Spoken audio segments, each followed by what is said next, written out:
Sharon. Welcome back to the Pet Buzz. Thank you. So glad to be here, and hearts to both of you. Thank you. Awesome. So glad Love to be you here. too. Two of my favorite people on the planet right here. It's Right amazing. here. Right here. Right here. Right Yeah, here. Right here. Right Yeah, here. Okay. here. I'm sure you can agree that this is one of the really important subjects, especially now in the winter months when pets and their pet parents can literally be put out in the cold if fire strikes their home. Yes, exactly. We're very concerned about helping protect everyone's home and their family, and that includes your four-legged family as well. I mean, if you're like me, your four-legged family, dog or cat is, well, it's family, right? So we want to make sure to keep them protected. And a lot of pet parents may not realize that actually December and January are the top home fire months of the year.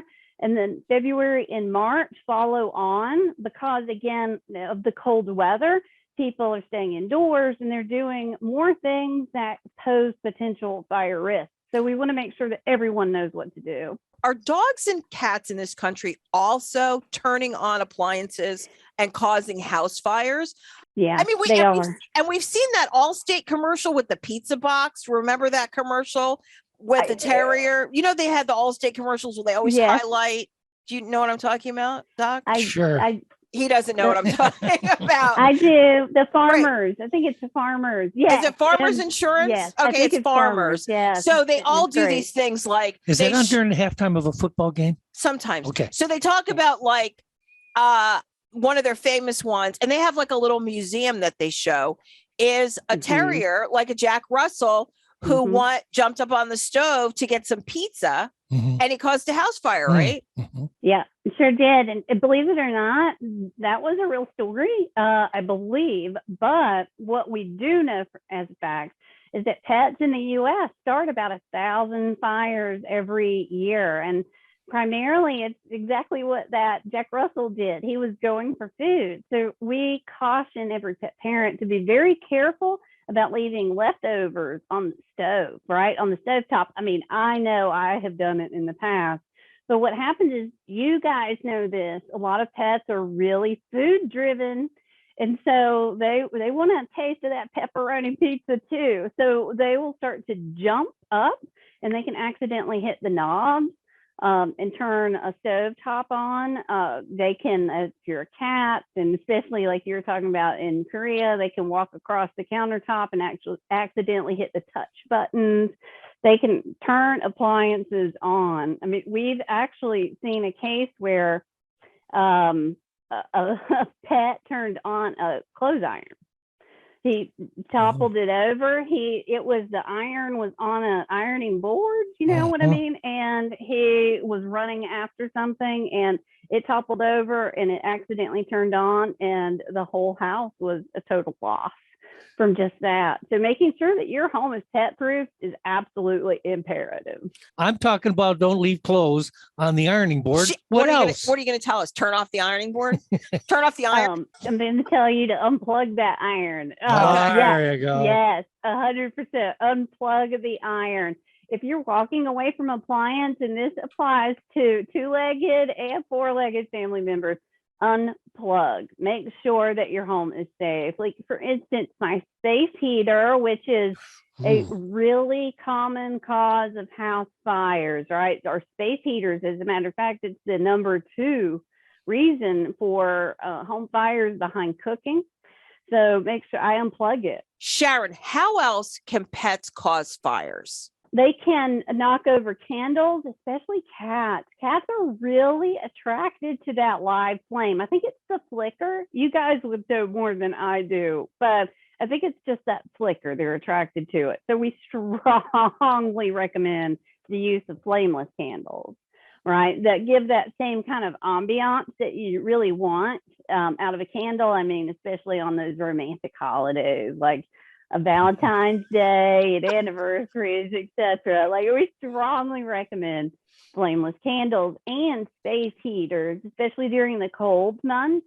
Make sure that your space heater has like a tip over feature on it, so that if your pet were to brush against it and accidentally tip it over or try to even play with it, that it will shut off if it's tipped over. And more on space heaters, because I could talk about this for hours on end, is to make sure that your space heater has like that cool touch feature, right? Because, if you could think about your space heater as a portable fire, because that's really what it is, and you don't want your pet who's unaware that that thing is hot to brush up against it and accidentally hurt themselves too. So look for a space heater that has a tip over feature, that has a cool touch feature, and has a super long cord. Believe it or not, experts recommend that the cord on your space heater be 5 feet, at least 70 inches long, because that space heater needs to be 3 feet from anything flammable. I mean, we've seen it time after time after time. A space heater's up too close to a bed, to the linens, to a sofa, to drapery, and it catches the whole home on fire. Sure. And this is like, and I'm not trying to scare you guys, but in today's environment, your entire family has like as little as 2 minutes to escape once the fire starts. Let's change the area a little bit here. Instead of talking about fire, let's talk about chemicals like carbon monoxide. Here's the thing, carbon monoxide, a lot of people are aware that carbon monoxide can be deadly. It's a poisonous gas, right? It's naturally occurring in the home, especially if you have appliances that are not powered by electricity. So if you have anything in your home that's natural gas or kerosene, propane, even wood burning or gasoline, those things can produce carbon monoxide. And we know that humans, about 50,000 people every year go to the hospital with carbon monoxide poisoning. And here's a startling statistic, is that every hour, U.S. fire departments respond to 9 CO incidents across the U.S. So Wow. Every hour, 9 CO incidents. And by the way, we suspect strongly that this is underreported, because CO poisoning in humans acts and feels like the flu or a stomach virus, because, all the symptoms mirror all the way down except for a fever. Carbon monoxide poisoning typically doesn't have fever with it. But a tip for everybody who's listening, here's my number one tip, is if you're in your home and you feel not so great, you're a little lightheaded, you're dizzy, maybe you're having muscle aches and pains, and you leave the home and you start to feel better, and then you come back and you start to feel worse, that is a sign that there's carbon monoxide in your home. So just a tip. But here's the other thing a lot of people don't really recognize, is that pets are highly susceptible to carbon monoxide, even more than their humans. And I've personally done a lot of study and research into this topic, because it really hasn't been talked about a lot. So I really appreciate you guys bringing this up. Carbon monoxide really impacts pets sooner. So if you think about the canary in the coal mine, that's really how it is with pets. And so we think that it's because of the respiration rate. So generally speaking, you guys know this more than I do. Generally speaking, pets breathe 2 breaths for hour 1. So they have a much lower threshold for carbon monoxide concentration in their bloodstream than humans do. And especially during the winter time, when we have more of those heating appliances going that could off-put carbon monoxide, like a natural gas furnace or a heating oil furnace, those kinds of things. We really, really want to make sure that every pet parent knows how to identify the symptoms and signs of carbon monoxide toxicity in their pets, and to make sure that they know how to protect their pets as well. Well, what would be some of the home appliances or objects that would make carbon monoxide? First and foremost, I'm just going to say right off the top, if you have a generator, please do not ever bring it inside, ever. Yes. So one generator running indoors can offset the same carbon monoxide as 100 idling cars. Wow. Mm-hmm. Mm-hmm. So just make sure that you never, ever bring it indoor. I mean, never. Like, this is absolutely off limits. And a lot of people are like, oh, I can put it in my garage with the garage door open. No. No, especially if it's an attached garage, because they share a ventilation system. Attached garages in the primary residence do. So don't cook in your garage with the garage door open. Don't think you're safe just because that garage door is open, because enough oxygen might not be able to enter and flush out the carbon monoxide. The other thing is furnaces are a primary culprit. Anything that's not a heat pump, anything that's run by a fossil fuel like natural gas or oil, space heaters that are on kerosene or propane, Right. any of those items, natural gas stoves, coal. yeah, and yes, coal, absolutely. You're in West Virginia.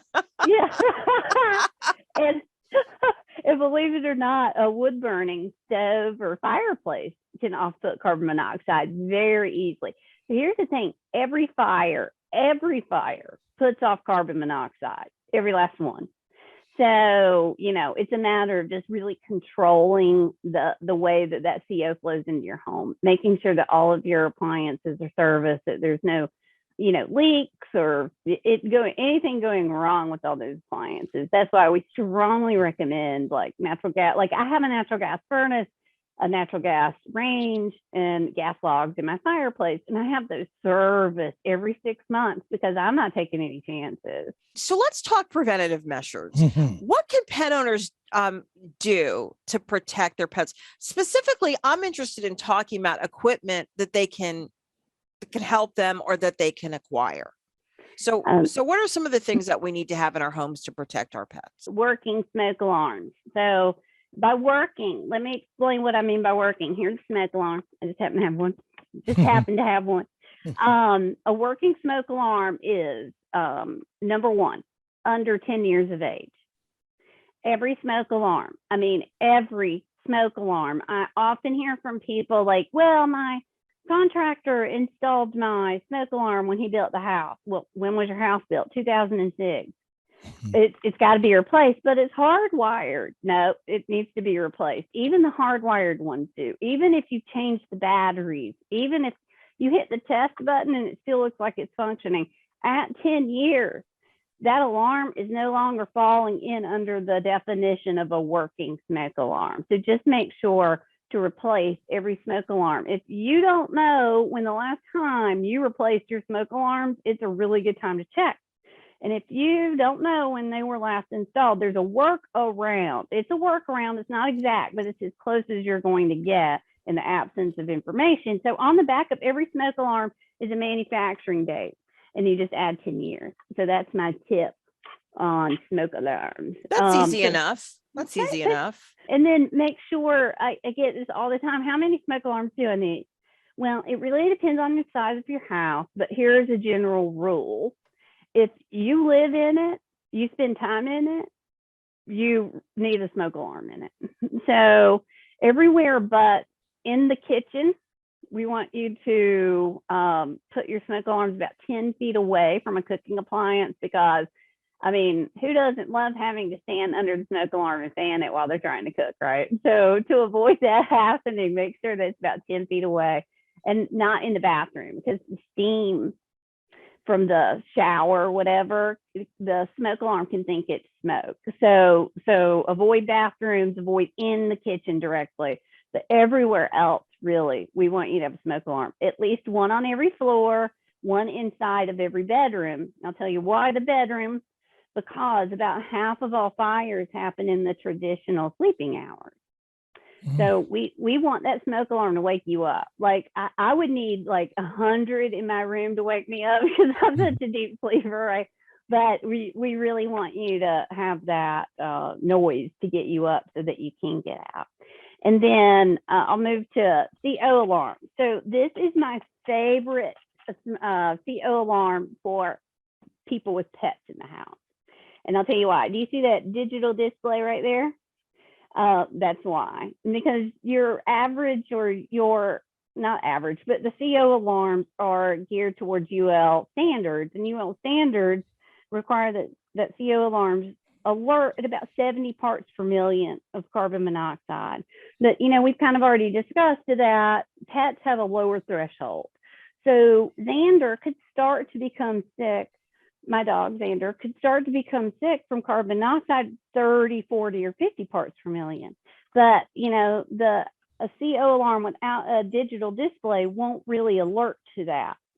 So I periodically walk by my CO alarms with a digital display and I hit the peak level button. And it tells me whether there has been any CO in the home or not.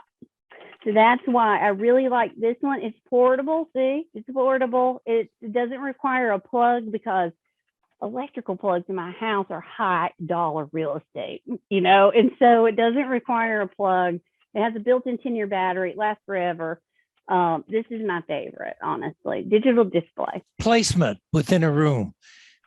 Lower or higher in the room on the wall? You are inside my head. I love this question. Thank you. I get it all the time. So a lot of people falsely believe that CO is heavier than air, and it's not. It weighs about the same as air. So it's not like smoke. It doesn't rise. Smoke is lighter than air, so it rises. And it's not heavier than air. It truly mixes with the air in your room. I tell people all the time, wherever air is, CO can be there as well. So CO can actually travel through drywall. So, yeah. So if you have like a shared wall, if you're in a duplex or whatever, and you have a shared wall, we want to make sure that you have working CO alarms there as well. So really with CO, it's really the same placement as smoke alarms. So there are some options on the market where you can get a smoke and a CO alarm in the same alarm, put it on the ceiling. That is not a problem because CO, it'll sense the CO. Talk to me about older construction versus newer construction, because I thought that was a really key point that we talked about in our conversation. So talk about that with us. So the homes that were built in the 50s, 60s, 40s, 70s, they aren't as energy efficient as our modern day homes, right? So the air used to turn over 10, 20 times a day in an older construction home that wasn't really sealed up as tight as new construction. So in new construction, we believe that the air turns over like once every day versus like 10, 20 times a day in older construction. So in older construction, CO had a way to get out. You know what I mean? So fresh air could make its way in and push the CO out. And with newer construction, because we're sealed up so tight, there's really not a way to get rid of CO in your house, which is why we strongly recommend CO alarms. I literally have one in every room. Wow. So that's really interesting. So a house like where I live, the clinic, you have to be really careful because it's sealed up. Mm-hmm. Sometimes I open the windows in the morning, but still. Yeah, that's probably a good suggestion. Make sure you open your windows every day. If you're in a great climate, yes. Really great information. Yeah, especially at this time of the year. Yeah, without a doubt. But before you leave, can you give us your website? Our website is Kidde. It's KIDDE.com.